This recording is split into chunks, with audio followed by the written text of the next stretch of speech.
para makapaglatag naman sa inyo ng isa pang programa na inaasahan natin kahit pa paano makakatulong po sa mga pangangailangan po ng ating pong sektor ng persons with disabilities sa ating lungsod.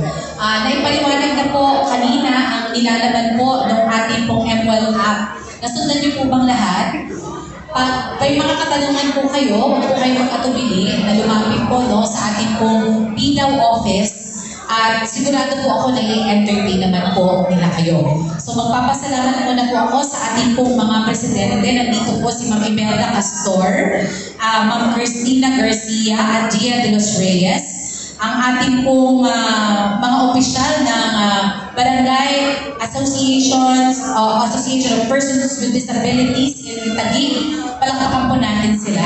Thank you po for organizing po. Maraming salamat sa inyong lahat. Siyempre, nagpapasalamat din po si Mayora Ate Lani Cayetano sa ating pambutihing kapitana, ang host barangay po natin, Kapitana Len Fortuno at sa kanya pong mga barangay officials, kagawad na nandito at ang ating mga SK officials. Si Sir Larry Supas po, kinokomment ko din po yung kanyang leadership.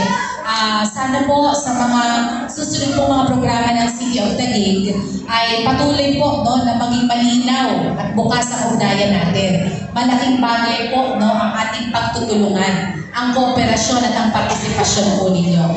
By the way, akin pong ina-announce sa inyo, baka hindi nyo pa po nababalitaan, nagbukas po tayo ng ating pong Yapak Center, isa pong center na nag-cater po o nagbibigay tugon sa pangangailangang medikal at edukasyonal ng ating pong mga children or children with disabilities sa ating pong lungsod.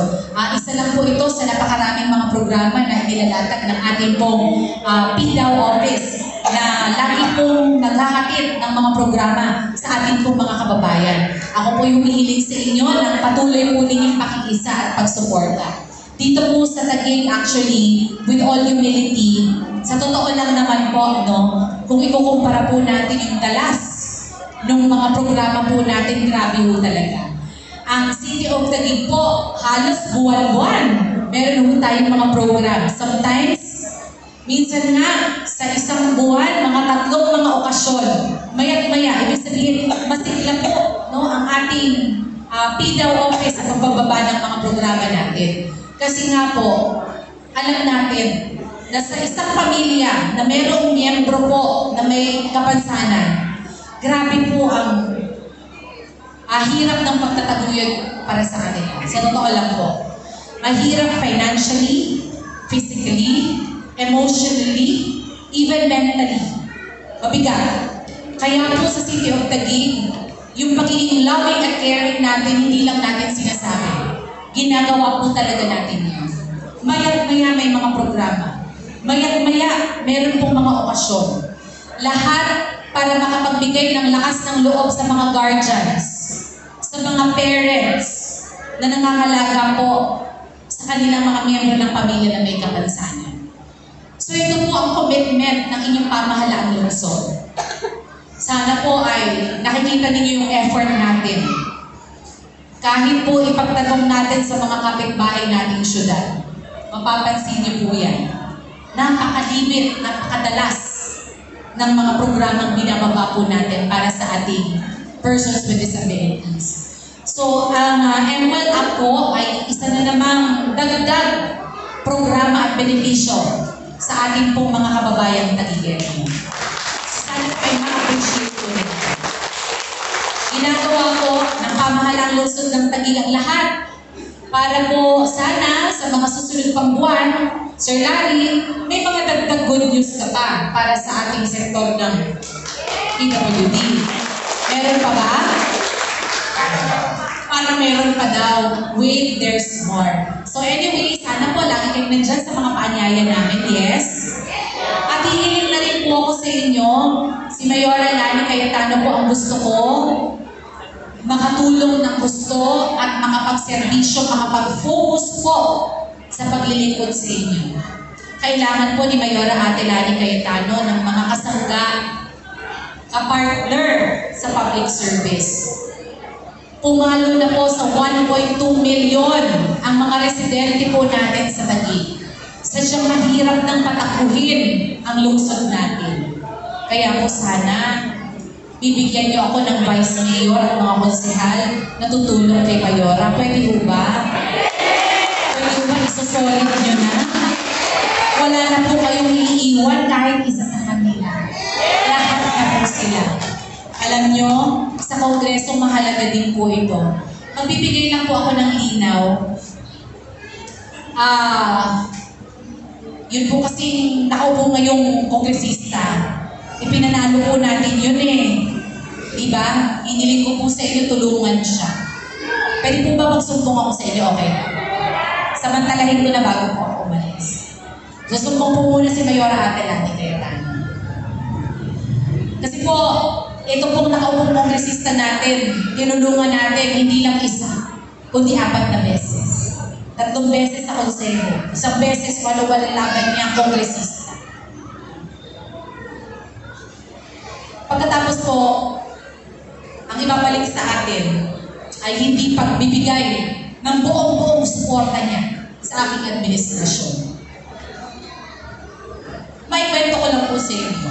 Noong nakaraang eleksyong pangnasyonal, yung ating pong Senador Aya, tumakbo po bilang senador. At sa buong Pilipinas, sa awa ng Diyos mo. Number 7, sa buong Pilipinas, panalo po ang ating senador. Dito sa Metro Manila, may 2 syudad. Naku po, hindi nanalo sa senador. Yung unang syudad po, ito, nauunawaan ko to.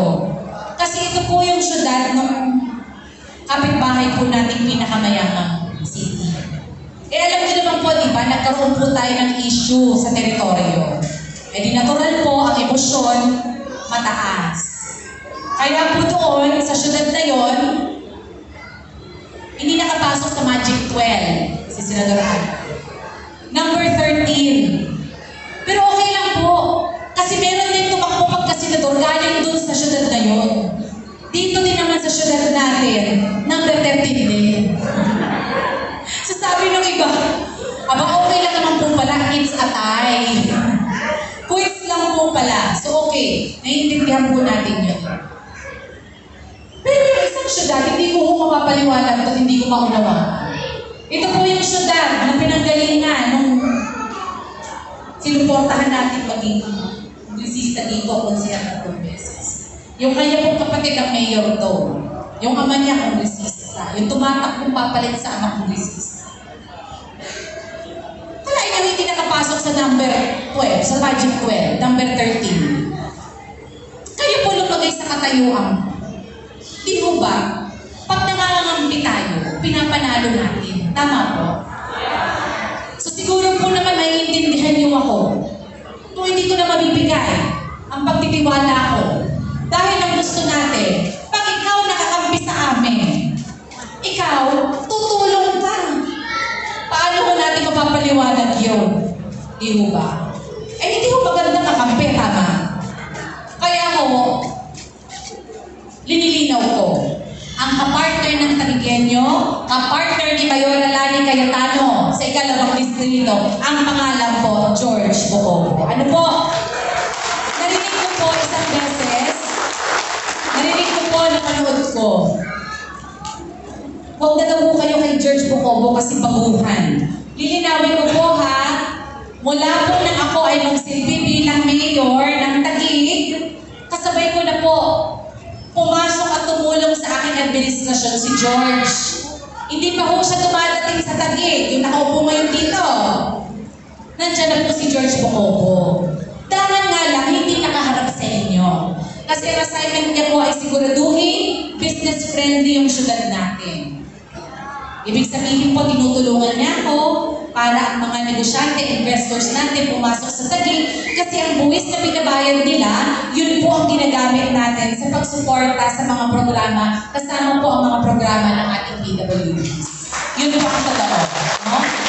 Siya po ang kapitan ng Barangay Fort Bonifacio at liga ng mga barangay president. 38 mga barangay sa Taguig, siya po ang hinalad bilang presidente. 6 na taon niya na pong hawak ang posisyon na yun. Bakit po mahalaga ang papel niya bilang kapitan ng Fort Bonifacio? Papaliwanag ko po sa inyo. 85% po ng pondong pambayan ng Taguig ay galing sa Fort Bonifacio. Dahil sa inaalagaan niya at sinisiguradong suportado ang business-friendly policies ni Mayora Lani, natutustusan po natin ang mga pangangailangan. Bilang kapitan ng Fort Bonifacio, hindi lang port ang nakikinabang. Dahil sa kanyang trabaho, abot sa kabuuan ng 38 mga barangay. May isa pa po, sabi, nung nakaupo ngayon, siya na lang ulit. Sige kayo, pag hindi ako, mawawala yung tumpad, akap, AIX, tulong eskwela. Maglilinaw po ako, ha? Hindi mo mawawala yun. Bakit? Alokasyon na po yun ng lahat ng mga distrito sa buong Pilipinas. Dadating at dadating po sa distrito natin ang mga programang yan. Katunayan mo, hindi pa nga ako kongresista si George Bocomo Tuloy-tuloy na po ang paghahatid niya ng AIX, tumpad. Di pa ako congressman noon. So anong ibig sabihin? Hindi po yun totoo. Ako po ito, nagbibigay linaw sa inyo. Dadating at dadating po sa atin ang mga programang yan. Dalawa po ang pipilian ninyo. Dalawa. Sana naman po, ang piliin po ninyo ay yung sinasabi ni Mayora Ate Lani Cayetano, tunay na partner ko para sa ikalawang si George Bocomo. Alam nyo, gusto ko pong mas makilala niyo si George. Kasi po tulad po ninyo, alam na alam niya ang struggles ng isang pamilya na may kapansanan, ang isang miyembro. Yung kaisa-isa po nilang anak na si Sancho ay mayroon pong isang rare disease. But you know, ang story po ng buhay ni George ay istorya ng milagro ng Diyos. Kung magagawin po kayo sa Facebook page ko, ipinost ko po yesterday, Sunday, no? Yun pong story ng journey ng pamilya nila. Miracle po talaga. Papaanong yung rare disease na yan, maipagamot nila nang wala po silang ginagastang bayad sa nakakapasok po sa mga grants. Nakakatuwa po yung storya nila. So sigurado po ako na isa ito sa tutukan niya, loobin ng Panginoon sa tulong niya at sa tulong nating lahat na siya ay maglingkod sa Kongreso. Di ba po sa Kongreso, meron pong isang kongresista doon na nire-represent ng PWD. Tama po? Meron po, di ba? Imagine, a district representative, kongresista natin sa Taguig, na magiging dagdag sa mga advocates ng mga PWD sa buong Pilipinas. Napakalaking bagay po nun, hindi ho ba? Napakalaking bagay po. So magtatapos po ako sa pamamagitan ng pasasalamat sa inyong lahat. Sa susunod pong mga panahon, maaasahan po ninyo ang ating administrasyon patuloy na hahanap ng paraan, gagawa ng paraan para madagdagan ang mga programa para sa inyong sektor. So thank you very much po for your kind attention.